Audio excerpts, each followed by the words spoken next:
ಆತ್ಮೀಯ H60 news ಅರ್ಥಾತ್ ತಿ ಸೀತಾರಾಮ್ ನ್ಯೂಸದ ವೀಕ್ಷಕರೇ, ನಾನು ನಿಮ್ಮವ ಎಂ ಆಯುಧ ಮಲ್ಲಪ್ಪ ಜೊತೆವರು.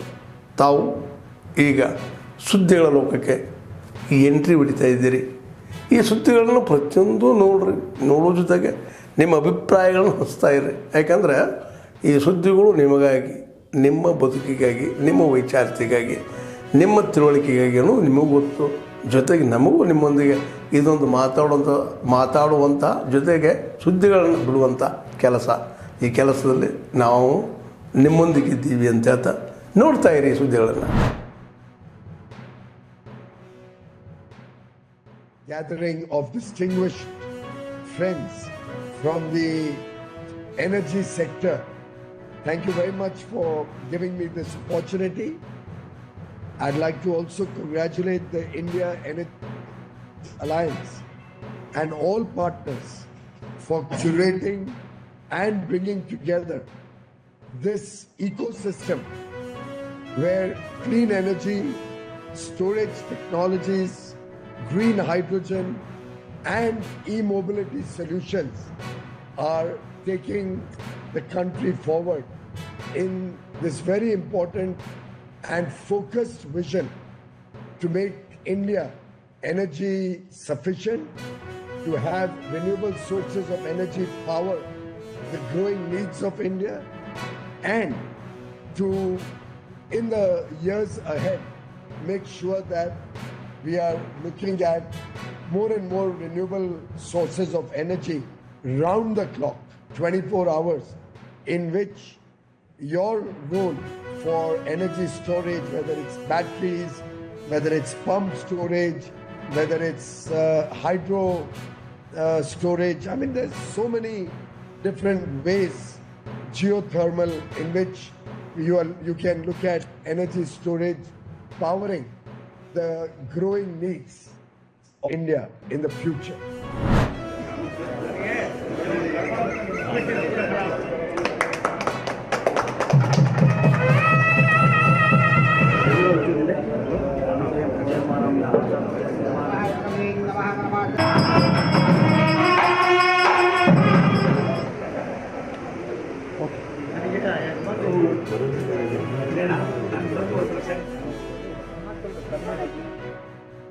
ಚಿಕ್ಕಮಗಳೂರಿಂದ ಒಂದು ಹೊಸ ಟ್ರೈನನ್ನು ವಯಾ ತುಮಕೂರು ಮೇಲೆ ಚಿಕ್ಕಮಗಳೂರಿಂದ ತುಮಕೂರು, ತುಮಕೂರಿಂದ ಬೆಂಗಳೂರಿಗೆ ಹೋಗಿ ಒಂದು ಹೊಸ ಟ್ರೈನನ್ನು ಬಿಡುಗಡೆ ಮಾಡ್ತಾಯಿದ್ದೀನಿ. ನಾಳೆಯಿಂದ ಟ್ರೈನು ಕೂಡ ನಿಮ್ಮೂರಿಗೆ ಬರ್ತಾರೆ. ಅದಲ್ಲದೆ ತುಮಕೂರು ಜಿಲ್ಲೆಗೆ ರಾಯದುರ್ಗದ ಟ್ರೈನನ್ನು ಕೂಡ ಇನ್ನು 2 ವರ್ಷದಲ್ಲಿ ಅದನ್ನು ಕೂಡ ಮುಗಿಸ್ತಾ ಇದ್ದೀವಿ.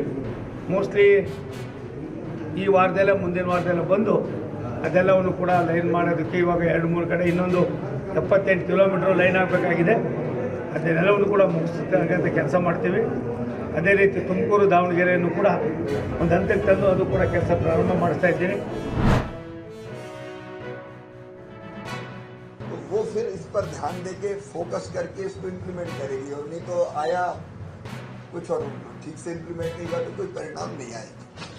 इसलिए उसकी मॉनिटरिंग की ढंग की व्यवस्था और डेडिकेटेड टीम, उसमें मुझे लगता है कि एक मंत्री पर्सनली स्टेट गवर्नमेंट के फोकस करे. मुझे जैसा तय करेंगे आप मुख्यमंत्री जी, वो फोकस करे. एक पॉलिटिकल लीडरशिप का फोकस चाहिए, मंत्री स्तर पर चाहिए, और दूसरा फोकस चाहिए ब्यूरोक्रेसी का. इन दोनों का फोकस अगर ठीक ढंग से बने और जनता को अगर जोड़ने का काम करेंगे आप, पब्लिक पार्टिसिपेशन कैसे की, एक जुनून पैदा होना चाहिए कि ड्रॉट प्रोन एरिया है हमारा, इसमें से बाहर निकालना है. तो उसके लिए अगर यूथ को जोड़ सके, पब्लिक को जोड़ सके, फार्मर्स को जोड़ सके, और उनके मन में ये भाव पैदा हो कि नहीं करना है किसी भी कीमत पे, तो हम इसको एक मूवमेंट बना सकते हैं. So that is the kind of faith and aspiration they have, sir. And Bharat Petroleum निगम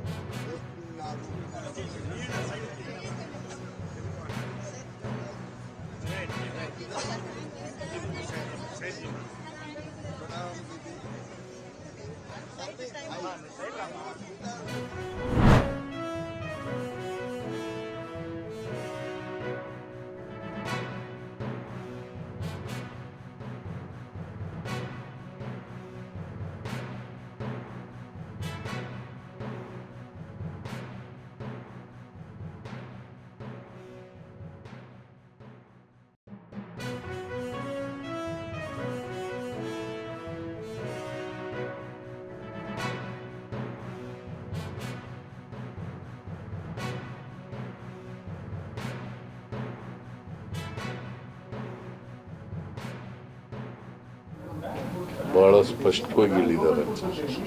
ಇದು ಲೀಡರ್ಶಿಪ್ಪಿಗೆ ಮಾಡ್ತಾ ಇರ್ತಕ್ಕಂಥದ್ದಲ್ಲ. ಲೀಡರ್ಶಿಪ್ ಇಶ್ಯೂ ಚರ್ಚೆ ಇಲ್ಲ. ಸ್ಪೆಕ್ಯುಲೇಷನ್ ಯಾಕೆ? ಅವರು ಜನರಲ್ ಸೆಕ್ರೆಟರಿ, ಕರ್ನಾಟಕ ಇನ್ಚಾರ್ಜ್, ಅವ್ರಿಗೆ ಹೇಳಿದ ಮೇಲೆ ಮತ್ತೆ ಯಾಕೆ ಸ್ಪೆಕ್ಯುಲೇಷನ್ಗಳು ಮಾಡ್ತಾ ಇರೋದು ಪತ್ರಿಕೆಯವರು ಮತ್ತು ಟಿ ವಿ ಚಾನೆಲ್ಗಳು. ಅದನ್ನು ಬಿಟ್ಟರೆ ಪಾರ್ಟಿನಲ್ಲಿ ಇದು ಚರ್ಚೆ ಆಯ್ತಾ ಇಲ್ಲ.